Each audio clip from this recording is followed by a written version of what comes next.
नमस्कार दोस्तों। तो स्वागत है आप सभी का आपके अपने YouTube channel Rahul Saklani academy में। उम्मीद करता हूं दोस्तों आप सभी लोग स्वस्थ होंगे, मस्त होंगे। और दोस्तों कल हमने देख लिया था आधा प्रैक्टिस सेट, कल हम सॉल्व कर चुके हैं जिसमें उत्तराखंड के 40 क्वेश्चन जो थे हमने कल सॉल्व कर लिए हैं। आज आपका जो पोर्शन बचा है वो बचा है आपका जीएस और हिंदी वाला पोर्शन। तो स्टार्ट करेंगे हम हिंदी से। जो भी बच्चे हमारे चैनल के साथ नए जुड़े हैं चैनल को सब्सक्राइब कर लो। फॉरेस्ट गार्ड के लिए यहाँ पर हर दिन आपको प्रैक्टिस सेट दिया जा रहा है। साथ में ही अगर किसी ने टॉपिक वाइज क्लास लेनी है तो टॉपिक वाइज क्लास जो है मैंने पहले दे रखी है, वहाँ से आप लोग उस चीज़ को पढ़ सकते हैं। तो ज़्यादा समय ना लेते हुए स्टार्ट करते हैं हम अपना। पहला क्वेश्चन है, निम्नलिखित में से अनेकार्थी शब्द नहीं है। अनेकार्थी शब्द निम्नलिखित में से कौन सा नहीं है? ऑप्शन है अंग, पात्र, सोम या रात्रि। तो ऑप्शन इसका क्या हो जाएगा? रात्रि हो जाएगा इसका आंसर, ऑप्शन डी। क्योंकि रात्रि को छोड़कर सभी अनेकार्थी शब्द हैं। बात की जाए अंग की तो अंग शरीर का अंग भी हो सकता है और अंग मतलब प्रकार भी हो सकता है कोई। बात की जाए पात्र की तो अभिनेता को भी हम लोग क्या कह देते हैं? पात्र। और पात्र की भूमिका निभाना भी क्या कहलाता है? अभिनेता द्वारा किया गया जो कार्य है वो भी क्या है? पात्र है। और बर्तन भी एक क्या होता है? पात्र होता है। बात की जाए हम यहाँ पर सोम की तो सोम भी क्या होता है? एक अनेकार्थी शब्द है। रात्रि अनेकार्थी शब्द नहीं है। दूसरा क्वेश्चन है, पीपर पात सरिसमन डोला में कौन सा अलंकार है? अलंकार की वीडियो आप लोगों ने अगर नहीं देखी है तो अलंकार की वीडियो मैं आप लोगों के लिए बना सकता हूं दोस्तों। अलंकार आपने नहीं पढ़ा है तो अलंकार बहुत ईजी होते हैं, बस एक बात समझने की देरी है। दूसरा क्वेश्चन है, पीपर पात सरिसमन डोला में कौन सा अलंकार है? तो इसमें अलंकार है दोस्तों आपका उपमा अलंकार। कौन सा अलंकार है? तो पीपर पात सरिस मंडोला में कौन सा अलंकार हो गया? उपमा अलंकार। तीसरा क्वेश्चन है, भारतीय संघ की राजभाषा हिंदी और लिपि देवनागरी होगी, भारतीय संविधान के किस अनुच्छेद में कहा गया है? तो भारतीय संघ की राजभाषा हिंदी और लिपि देवनागरी होगी, इस बात की चर्चा है आर्टिकल 343, ऑप्शन ए। ये हो जाएगा अनुच्छेद 343 में इस बात की चर्चा है। और अनुच्छेद 343 से लेकर 351 तक की हमारे राजभाषाओं की चर्चा है। भारतीय संविधान में जो राजभाषाएं हैं उनको किस भाग में रखा गया है? तो भाग 17 में है राजभाषाओं की चर्चा। टोटल भागों की संख्या 22। भारतीय संविधान में भागों की संख्या कितनी है? 22। अनुच्छेदों की संख्या है 395। अनुसूचियों की संख्या है 12। और बात की जाए हमारी भाषा की लिपि क्या है? लिपि है हमारी देवनागरी। और राजभाषा आयोग का जो गठन किया गया था ये किया गया था बीजी खैर की अध्यक्षता में। चौथा क्वेश्चन है, जिस वाक्य में वाच्य बिंदु कर्ता होता है उसे कहते हैं? तो जिस वाक्य में वाच्य बिंदु कर्ता होता है उसे हम लोग कह देते हैं कृतवाच्य। क्या कह रहे हैं? कृतवाच्य। ऑप्शन हो जाएगा सी इसका आंसर। पांचवा क्वेश्चन है, गली गली है समानार्थक शब्द है, पुनरुक्त शब्द है, श्रुति संभिन्नार्थक शब्द है या पर्यायवाची शब्द है? तो बात की जाए देखो, गली गली यानी गली और गली दो बार हम लोग एक ही शब्द को ही बोल रहे हैं तो ये शब्द कहलाता है पुनरुक्त शब्द। कैसा शब्द कहलाता है? पुनरुक्त शब्द। तो आंसर इसका क्या हो जाएगा? बी हो जाएगा आंसर बी। छठा क्वेश्चन है, निम्नलिखित विकल्पों में से बेमेल शब्द का चयन कीजिए। यानी इनमें बेमेल शब्द कौन है उसका चयन करना है। अनल, अनिल, समीर और मारुत। अगर तुम देखोगे तो अनल जो पर्यायवाची है दोस्तों, अनल पर्यायवाची होता है आग का। किसका पर्यायवाची होता है? अनल पर्यायवाची होता है आग का। जबकि हम और चीज़ें देखें, जैसे हम देख रहे हैं तुम्हारा अनिल, समीर और मारुत, तो ये सभी पर्यायवाची हैं पवन के। तो इसमें बेमेल कौन सा हो जाएगा? तो बेमेल हो जाएगा अनल। सातवां क्वेश्चन है, शांत रस का स्थायी भाव होता है?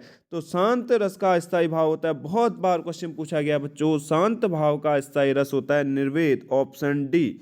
अगला क्वेश्चन है आठवां, जिन वर्णों का उच्चारण पारंपरिक वर्णमाला के बीच अर्थात स्वर और व्यंजनों के बीच स्थित होता है उसे हम क्या कहते हैं? जिन वर्णों का उच्चारण पारंपरिक वर्णमाला के बीच अर्थात स्वर और व्यंजनों के बीच होता है, स्वर और व्यंजनों के बीच जिनका प्रयोग किया जाता है उसे हम कहते हैं अंतस्थ व्यंजन। क्या कह देते हैं? अंतस्थ व्यंजन। अगर हम अपने वर्णमाला को पढ़ रखा है आप लोगों ने अच्छे से वर्णमाला को, तो अंतस्थ व्यंजन आप लोगों ने पढ़े होंगे य, र, ल, व। य, र, ल, वो, इन्हें हम क्या कह देते हैं, अंतस्थ व्यंजन कह देते हैं। और बात की जाए इसमें अर्धस्वर कौन से हैं, तो अर्धस्वर कौन से होते हैं ये लोग आप लोग मुझे कमेंट बॉक्स में बता देना कि इसमें से अर्धस्वर कौन कौन से हैं। 9वां क्वेश्चन है, छंद का सर्वप्रथम उल्लेख किस ग्रंथ में मिलता है? रामायण, महाभारत, सामवेद या फिर ऋग्वेद? तो बात की जाए आंसर की इसमें, तो छंद का जो सबसे पहला उल्लेख मिलता है ये मिलता है ऋग्वेद के पुरुष सूक्त में। अगर आपने पढ़ा होगा ऋग्वेद का पुरुष सूक्त, तो ऋग्वेद के पुरुष सूक्त में सबसे पहले हमें मिलता है किसका उल्लेख? छंद का उल्लेख मिलता है।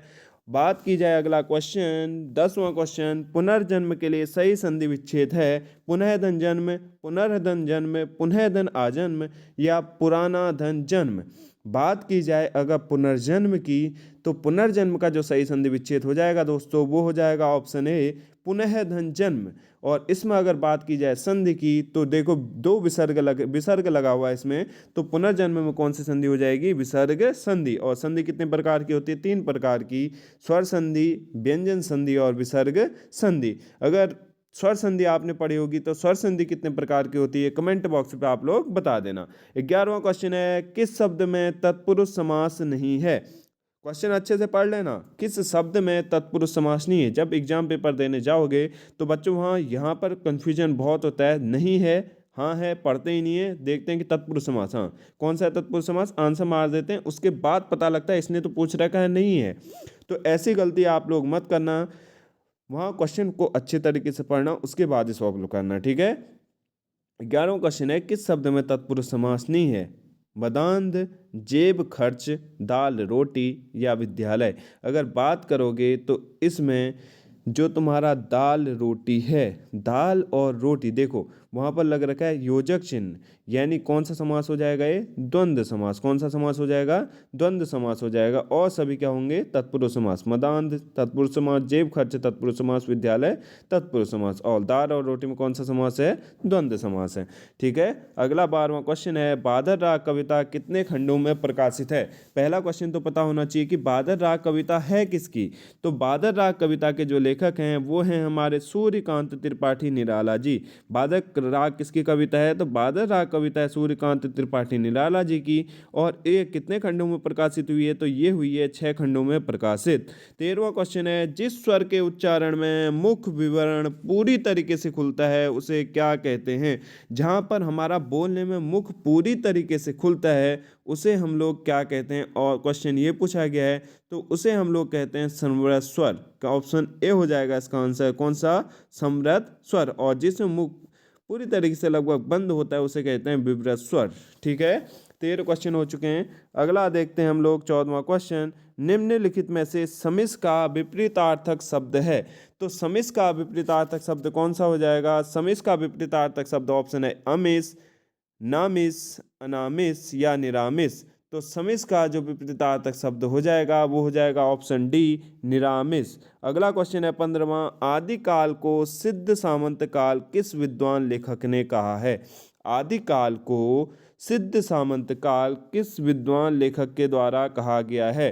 तो आदिकाल को सिद्ध सामंत काल ये कह रखा है राहुल सांकृत्यायन ने। किस व्यक्ति के द्वारा कहा गया है? राहुल सांकृत्यायन के द्वारा आदिकाल को कहा गया सिद्ध सामंत काल। बात की जाए डॉक्टर राम कुमार वर्मा और जॉर्ज गियर्सन की, तो डॉक्टर राम कुमार वर्मा और जॉर्ज गियर्सन ने ही आदि सामंत काल को क्या कह रखा है? चारण काल। कौन सा काल कह रखा है? चारण काल। और महावर वीर प्रसाद द्विवेदी जी के द्वारा इसे कहा गया है बीजवपन काल। क्या कहा गया है? बीजवपन काल। अगला क्वेश्चन देखते हैं 16वां क्वेश्चन, 16वां क्वेश्चन है, कूड़े पर गुलाब डालना मुहावरे का क्या अर्थ है? कूड़े पर क्या डालना? गुलाब डालना, इस मुहावरे का क्या अर्थ है? तो कूड़े पर गुलाब डालना, यानी गुलाब क्या हो गया? अच्छा सा बढ़िया सा फूल, और कूड़ा कचरा सुना ही होगा, यानी कोई गलती कर देता है उसकी गलती पर पर्दा डालना, किसी की गलती पर पर्दा डालना, ये क्या कहलाता है? कूड़े पर क्या डालना? गुलाब डालना। 17वां क्वेश्चन है, निम्नलिखित में से अनिश्चयवाचक प्राणीबोधक सर्वनाम कौन सा है? सीधे साफ तौर पे अनिश्चयवाचक सर्वनाम कौन सा है वह बताना है। यह, वह, कोई, क्या। अनिश्चयवाचक सर्वनाम कौन सा है? यह, वह, कोई, क्या। तो आपने पढ़ा होगा अनिश्चित है, जिसका आने का हमें पता ही नहीं है। कौन आ रहा है? कोई आया। कौन आया हमें पता है नहीं है। कोई आ रहा है पता नहीं है, यानी कोई और कौन, यानी ऑप्शन सी हो जाएगा इसका आंसर, कोई। तो कोई यहाँ पर क्या हो जाएगा? अनिश्चयवाचक सर्वनाम। अगर होता यहाँ पर कौन, तो कौन भी क्या हो जाता? अनिश्चयवाचक सर्वनाम। अगला क्वेश्चन है 18वां। पुष्टि मार्ग का परिवर्तन कौन किसे किया था? पुष्टि मार्ग का परिवर्तन किसने किया था? तो पुष्टि मार्ग के जनक के रूप में जाने जाते हैं कौन व्यक्ति? तो ये हुआ करते थे वल्लभाचार्य। कौन हुआ करते थे? वल्लभाचार्य। 19वां क्वेश्चन है, बीसल देव रासो ग्रंथ के रचनाकार हैं। तो बीसल देव रासो ग्रंथ के जो रचनाकार हैं वो है नरपति नल्लाह। कौन है?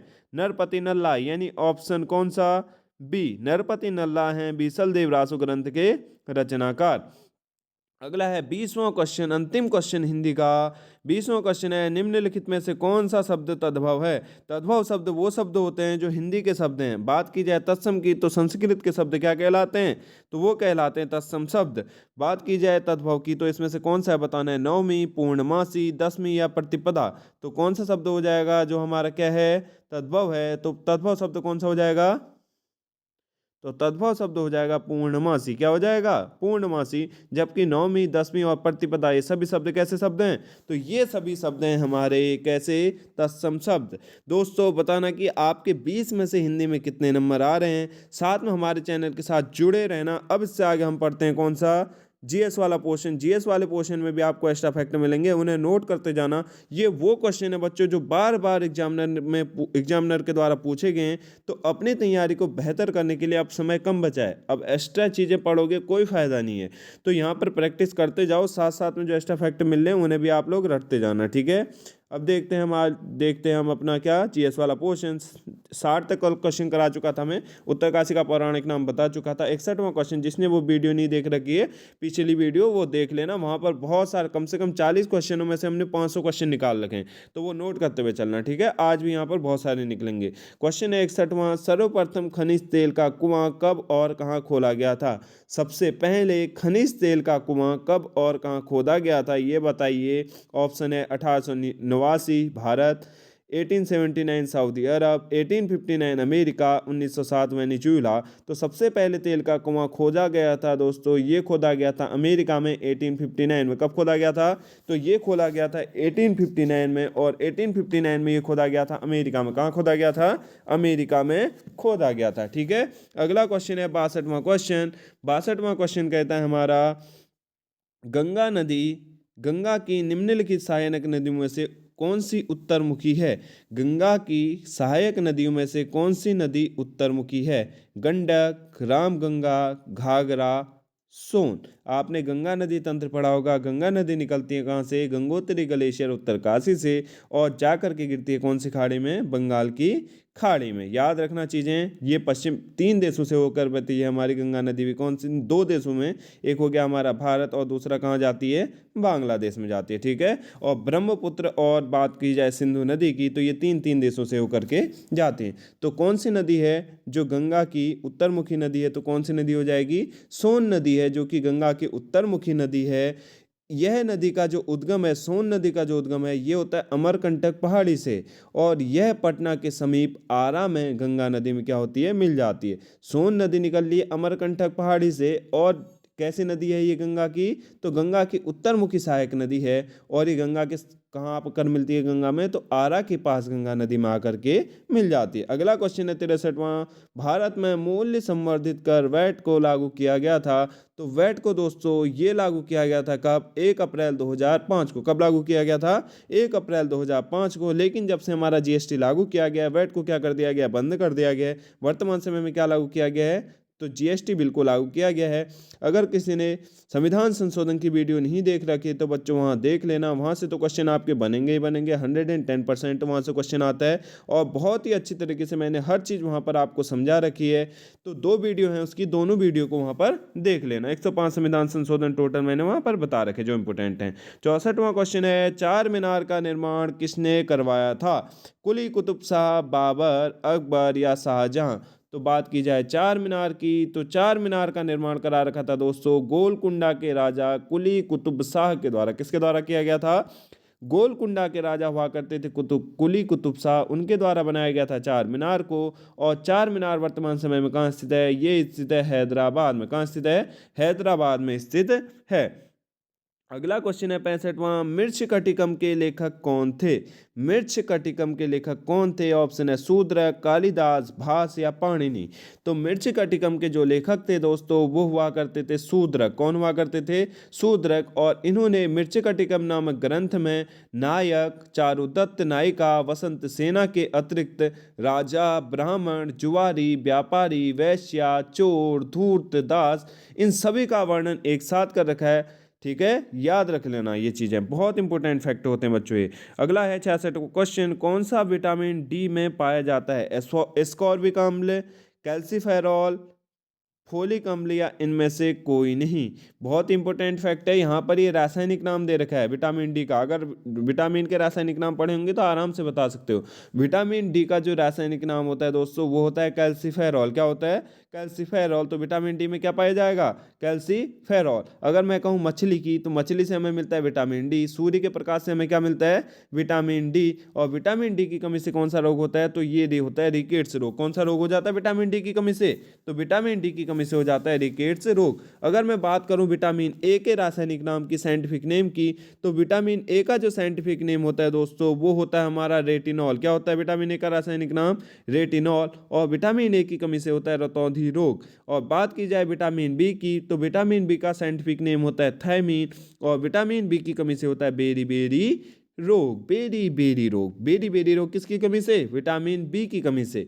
विटामिन सी का जो साइंटिफिक नेम है दोस्तों वो होता है एस्कॉर्बिक अम्ल या एस्कॉर्बिक एसिड कह सकते हैं। और इसकी कमी से जो रोग होता है वो होता है स्कर्वी या फिर पायरिया। विटामिन डी अभी मैं बता चुका हूँ, विटामिन डी का साइंटिफिक नेम है कैल्सीफेरॉल। और इसकी कमी से कौन सा रोग हो रहा है? रिकेट्स रोग। विटामिन ई का जो साइंटिफिक नेम है वो होता है टोकोफेरॉल। विटामिन ई का साइंटिफिक नेम क्या है? टोकोफेरॉल। और इसके कारण जो कमी होती है वो होती है पेशियों में जो कमजोरी होना, हड्डियों में कमजोरी आ जाना, जनन क्षमता की कमी होना। किसके कारण होता है? विटामिन ई की कमी के कारण। और बात की जाए विटामिन के की, तो विटामिन के का जो साइंटिफिक नाम है वो है फेलेग्विनोन। क्या नाम है? फेलेग्विनोन। और इसी के कारण खून का थक्का नहीं जम पाता है इसकी कमी के कारण। ठीक है, तो इसीलिए अंडा हो गया, सोयाबीन हो गया, हरी सब्जियां हो गया, इनको खाने से विटामिन के की कमी को क्या किया जा सकता है? दूर किया जा सकता है। अगला क्वेश्चन है 67वां, बिग बैंग थ्योरी का संबंध है। बात करें बिग बैंग थ्योरी की, तो बिग बैंग तो बच्चों ये पूरी हॉलीवुड अगर मूवी देखी होगी तो हॉलीवुड में एक मूवी भी बनी है बिग बैंग के ऊपर। वो पूरा उसमें दर्शा भी रखा है कि कैसे क्या क्या हुआ था करके। ठीक है, तो बिग बैंग थ्योरी का संबंध है ब्रह्मांड की उत्पत्ति से। किससे संबंधित है बिग बैंग थ्योरी? ब्रह्मांड की उत्पत्ति से संबंधित है। बिग बैंग थ्योरी को क्वेश्चन पूछा जाता है कभी कभी कि बिग बैंग थ्योरी दी किसने थी? तो बिग बैंग थ्योरी को दिया था जॉर्ज लेमेंटियर के द्वारा। ये हुआ करते थे बेल्जियम के वैज्ञानिक। बेल्जियम के वैज्ञानिक जॉर्ज लेमेंटियर ने सर्वप्रथम ब्रह्मांड की उत्पत्ति का सिद्धांत दिया था, जिसे हमने नाम दे दिया क्या? Big bang theory. अगला क्वेश्चन है 68वां क्वेश्चन, भारत किस राज्य से कर्क रेखा गुजरती है? भारत के किस राज्य से कर्क रेखा गुजरती है? तो किस राज्य से कर्क रेखा जाती है? गुजरात, मध्य प्रदेश, झारखंड या इन सभी से? तो आपको सबसे पहले तो याद होना चाहिए जो कर्क रेखा गुजरती है, कर्क रेखा गुजरती है कहाँ से? तो कर्क रेखा गुजरती है हमारा 8 राज्यों से। कर्क रेखा कितने राज्यों से जाती है? 8 राज्यों से होकर जाती है। अगर मैप याद होगा तो कर्क रेखा आराम से हो जाएगी याद आपको। ठीक है, देखो बात करूं मैं 0 डिग्री की, 0 डिग्री में स्थित है। 0 डिग्री में कितने कौन सी लाइन जाती है? इक्वेटर यानी विषुवत रेखा जाती है 0 डिग्री से। और 0 डिग्री में सूर्य हमेशा चमकते रहता है, सीधे चमकता है। ठीक है, बात करूं सूर्य कहाँ से कहाँ तक चमकता है सीधे? तो कर्क रेखा से मकर रेखा के बीच में सूर्य गति करता है। और यहीं पर सूर्य की कैसी किरणें आती हैं? सीधी किरणें। बात करूं मैं कर्क रेखा के ऊपर सूर्य की कैसी किरणें जाएंगी? तिरछी किरणें। और मकर रेखा के ऊपर सूर्य की कैसी किरणें जाएंगी? तिरछी किरणें। 3.5 डिग्री उत्तरी में स्थित है कर्क रेखा, 3.5 डिग्री दक्षिणी में स्थित है मकर रेखा, और 0 डिग्री में हमारी कौन सी रेखा है? कर्क रेखा। कर्क रेखा जाती है भारत से। कौन सी रेखा गुजरती है? तो भारत से गुजरती है कर्क रेखा, जो कहाँ स्थित है? 8 राज्यों से होकर पर जाती है। कौन कौन से 8 राज्य हैं, याद होने चाहिए बच्चों, बहुत इंपॉर्टेंट है। मैप में देखना, आपने मैप में स्टार्ट करना गुजरात से। कहाँ से स्टार्ट करना है, गुजरात। बात करूं मैं गुजरात, गुजरात के बाद देखो राजस्थान, मध्य प्रदेश, छत्तीसगढ़, झारखंड, पश्चिम बंगाल, त्रिपुरा, मिजोरम। यानी कितने राज्यों से गुजर रही है, 8 राज्य। कौन कौन से, गुजरात, राजस्थान, मध्य प्रदेश, छत्तीसगढ़, झारखंड, पश्चिम बंगाल, त्रिपुरा और मिजोरम।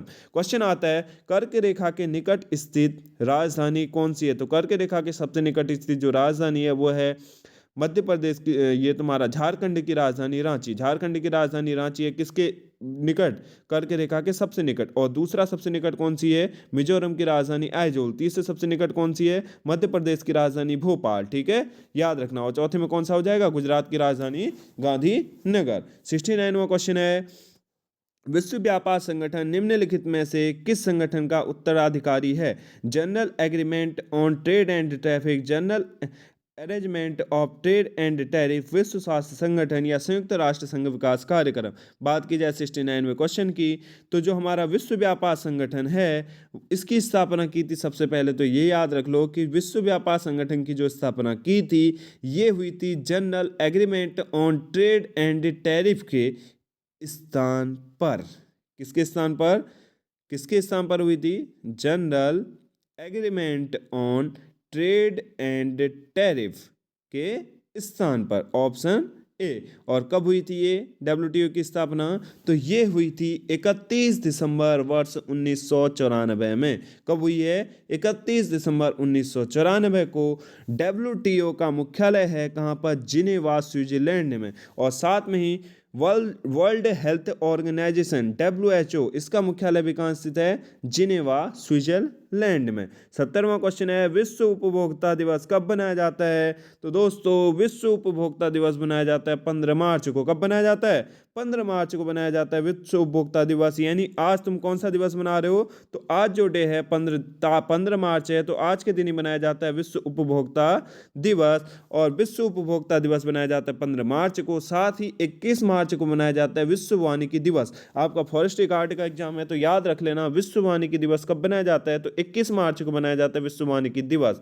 और साथ में 21 मार्च को ही मनाया जाता है अंतर्राष्ट्रीय रंग भेद उन्मूलन दिवस।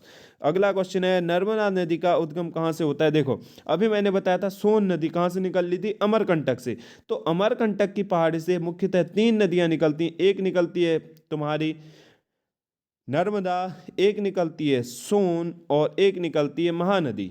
नर्मदा, सोन और महानदी, इन तीनों नदियों का जो उद्गम होता है वो होता है अमरकंटक की पहाड़ी से। ठीक है, 72वां क्वेश्चन है, poverty and unbritish rule of India पुस्तक के लेखक कौन है।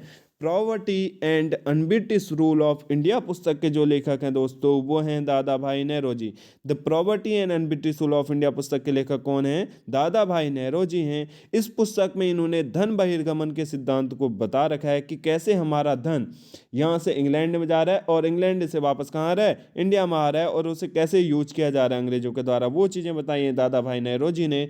ठीक है, इसी सिद्धांत में, किसमें, the poverty and unbritish rule of India पुस्तक में। और इन्हीं को कहा जाता है भारत का old man, grand old man of India. किसे कहा जाता है, दादा भाई नेहरू जी को। बात करूं 74वां क्वेश्चन, 73वां क्वेश्चन है पहले, कि भारतीय राष्ट्रीय कांग्रेस के साथ इंडियन एसोसिएशन का विलय कब हुआ था। भारतीय राष्ट्रीय कांग्रेस के साथ इंडियन एसोसिएशन का विलय कब हुआ था। तो भारतीय राष्ट्रीय कांग्रेस के साथ इंडियन एसोसिएशन का जो विलय हुआ था वो हुआ था 1886 में। कब हुआ था, 1886 में भारतीय राष्ट्रीय कांग्रेस के साथ इंडियन एसोसिएशन का विलय हो गया था। बात करूं भारतीय राष्ट्रीय कांग्रेस की स्थापना की, तो भारतीय राष्ट्रीय कांग्रेस की स्थापना हुई थी 1885 में। कब हुई थी, 1885 में। 1885 में किसकी स्थापना हुई है, भारतीय राष्ट्रीय कांग्रेस की स्थापना हुई है। और बात की जाए तुम्हारी किसकी, इंडियन एसोसिएशन की, तो इंडियन एसोसिएशन की जो स्थापना हुई थी ये हुई थी 1876 में। और इसे की स्थापना कर रखी थी सुरेंद्र नाथ बैनर्जी और आनंद मोहन बोस के द्वारा। किसकी स्थापना, इंडियन एसोसिएशन की स्थापना, ठीक है, किसके द्वारा की गई है, सुरेंद्र नाथ बैनर्जी और आनंद मोहन बोस के द्वारा। अगला क्वेश्चन है, वायुमंडल की किस परत में समस्त मौसमी घटनाएं होती हैं। तो वायुमंडल की कौन सी परत है जिसमें समस्त मौसम से संबंधित घटनाएं घटती हैं। क्षोभ मंडल, समताप मंडल, आयन मंडल, ओजोन मंडल। तो वायुमंडल की समस्त जो मौसमी घटनाएं घटती हैं दोस्तों, वो घटती हैं हमारे क्षोभ मंडल में। सबसे पहला मंडल कौन सा है? क्षोभ मंडल। उसी में मौसम से संबंधित सभी घटनाएं घटती हैं। बात की जाए जो एरोप्लेन उड़ते हैं, एरोप्लेन किस मंडल में उड़ते हैं? तो एरोप्लेन उड़ते हैं समताप मंडल में। कौन से मंडल में उड़ते हैं? समताप मंडल में उड़ते हैं हमारे कौन से? एरोप्लेन। ठीक है, ये चीज़ें याद करते हुए चलना, बहुत इंपॉर्टेंट फैक्ट हैं बच्चों। जो भी नहीं जुड़ रखे हैं बच्चों, वो सब्सक्राइब पक्का कर लेना। यहाँ पर हर दिन एक नई क्लास आपको दी जाएगी जो आपके एग्जाम के लिए बहुत महत्वपूर्ण रहेगी। साथ में अगर आप टेलीग्राम चैनल से नहीं जुड़ रखे हैं तो टेलीग्राम चैनल से भी जुड़ जाओ, क्योंकि वहाँ पर हर दिन आपको जो करंट अफेयर्स है, डे वाइज करंट अफेयर्स की पीडीएफ वहाँ पर आपको मिल रही है। साथ में ही वहाँ पर टेस्ट सीरीज भी उपलब्ध कराऊंगा बहुत जल्दी मैं आपको। 75वां क्वेश्चन है, महान नृत्यांगना सितारा देवी का संबंध था। तो बात की जाए नृत्यांगना सितारा देवी की, तो सितारी देवी का संबंध किससे है? कथक से, कथकली से, भरतनाट्यम से, या इन सभी से?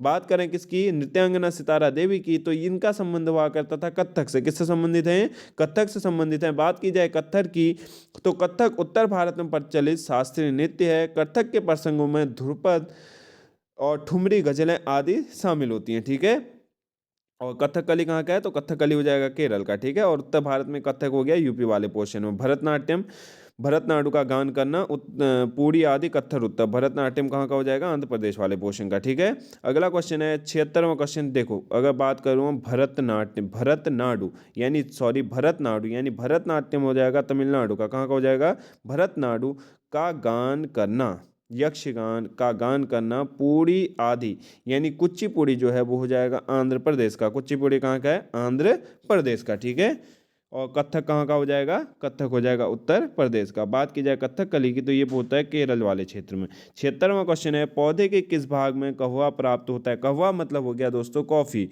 कॉफी कहाँ से प्राप्त होती है? किस भाग से प्राप्त होती है? पौधे के पत्ती, तना, पुष्प या फिर बीज?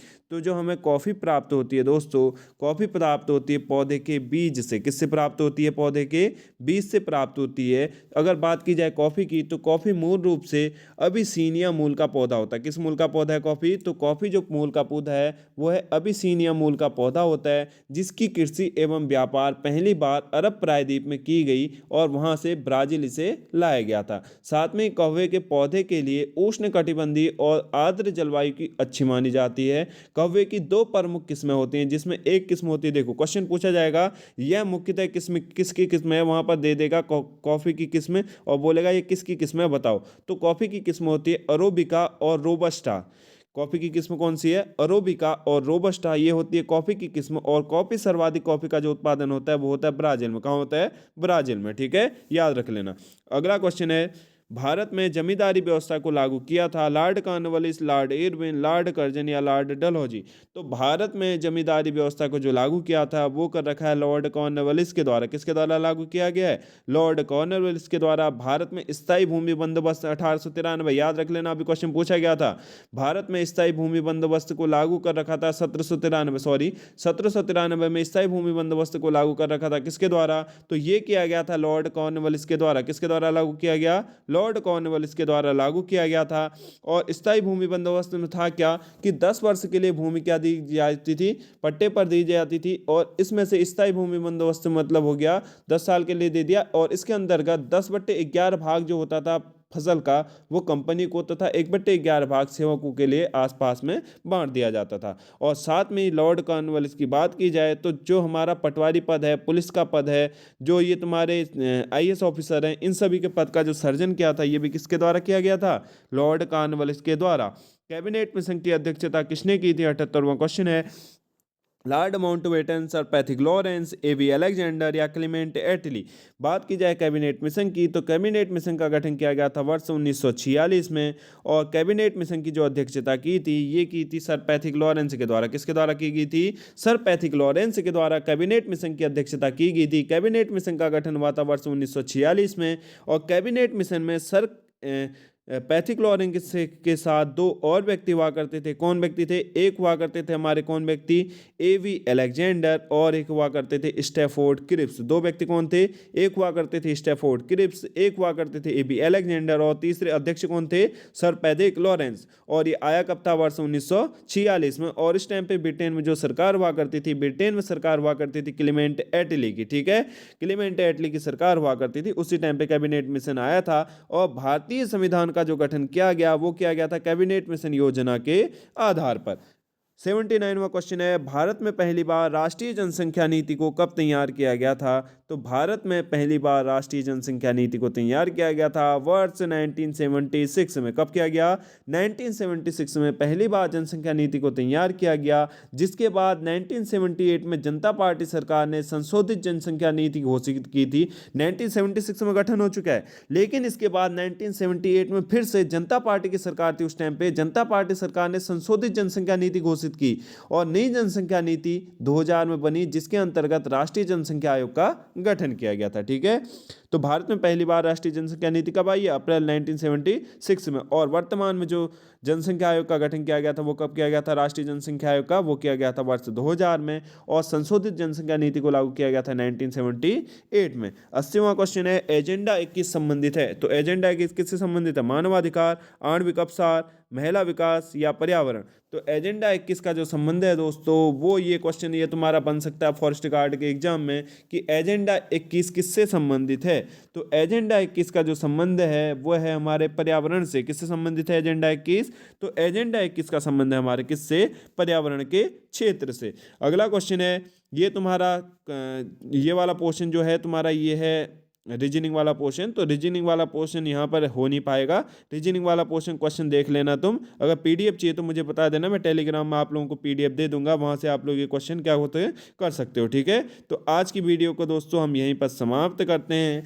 आप लोगों को बहुत बहुत धन्यवाद कि आप लोगों ने वीडियो को देखा। ज़्यादा से ज़्यादा इस वीडियो को शेयर करें, लाइक करें और कमेंट करना बिल्कुल भी ना भूलें। अगर आपके दोस्त कोई तैयारी कर रहे हैं तो उन तक ये वीडियो ज़रूर पहुँचाएँ। तो यहीं पर आप लोगों से विदा मांगता हूँ। जय हिंद, जय भारत।